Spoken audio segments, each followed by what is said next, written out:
De nos jours, il y a un faux évangile dans presque tous les prétoires. Avant de continuer, abonne-toi, clique sur le cœur pour liker la vidéo, sur favoris pour sauvegarder, afin de la réécouter plus tard. De nos jours, il y a un faux évangile dans presque tous les prétoires. La théologie n'est pas l'évangile. La théologie est un faux évangile, une trouvaille des humains. Le vrai évangile n'est presque plus prêché nulle part. À observer, tu écoutes le vrai évangile pour ensuite écouter prêcher un faux évangile. Écoutons l'apôtre Paul dénoncer déjà en son temps le subterfuge dans Galates 1 verset 6 au verset 12.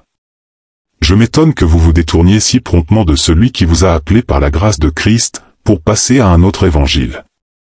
Non pas qu'il y ait un autre évangile, mais il y a des gens qui vous troublent, et qui veulent renverser l'évangile de Christ.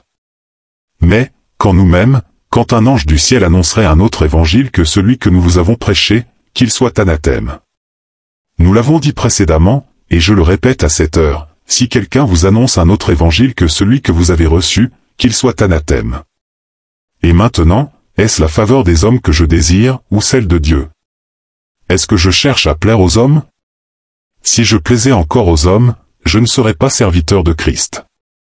Je vous déclare, frères, que l'évangile qui a été annoncé par moi n'est pas de l'homme, car je ne l'ai ni reçu ni appris d'un homme, mais par une révélation de Jésus-Christ.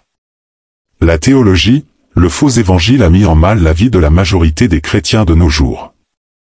Seigneur, viens sauver ton peuple. Il est en danger. Ici, Jésus te libère par l'Esprit Saint, du Logos, la lettre mortelle 2 Corinthiens 3 verset 6, et te donne le Réma. Ainsi, tu peux vivre des ici-bas sur terre, les merveilles du royaume, et commencer la vie éternelle bienheureuse.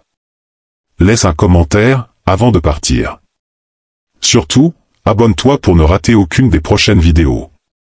Mort et ressuscité, Jésus-Christ est vivant à jamais.